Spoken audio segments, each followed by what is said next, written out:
Alors maintenant que vous êtes dans votre cahier partie leçon, voici la partie que vous devez recopier aujourd'hui. On est toujours dans la partie grand 2 qui s'appelle les triangles particuliers et on a fait petit 1, petit 2, donc aujourd'hui petit 3, le triangle équilatéral.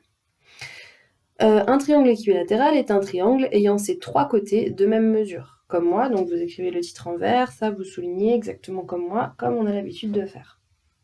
Exemple, construire le triangle équilatéral MNO tel que MN égale 5 cm. Dans un premier temps, comme je vous l'ai toujours appris, j'écris figure à main levée. Et on va donc tracer la figure à main levée. Bien sûr, vous faites pause sur la vidéo pour avoir le temps d'écrire.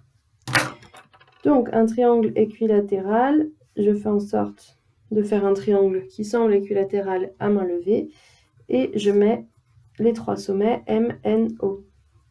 MN mesure 5 cm et comme il est équilatéral, les trois côtés doivent mesurer 5 cm. Pour la construction en vraie grandeur, eh bien c'est comme d'habitude, on commence par tracer un premier côté.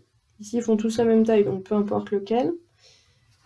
Je vais directement mettre les lettres et le codage. Pour le 5 cm, que je le note sur ce côté-là ou sur un autre, c'est la même chose, puisque le codage que je mets indique qu'ils font tous la même taille. Ensuite, je prends mon compas, un écartement de 5 cm. Je pique sur N, je trace un arc de cercle, je pique sur O et je trace un arc de cercle. On a donc ici le point M et je n'ai plus qu'à tracer le triangle tout en mettant le codage.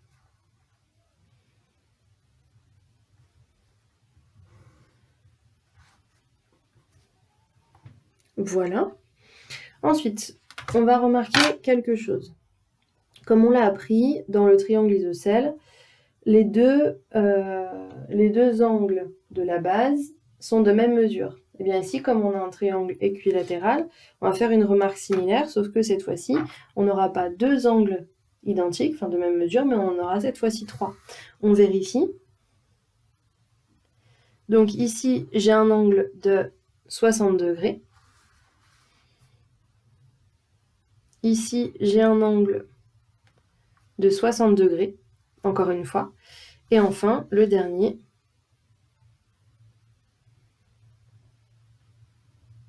j'ai encore un angle de 60 degrés. Ok ?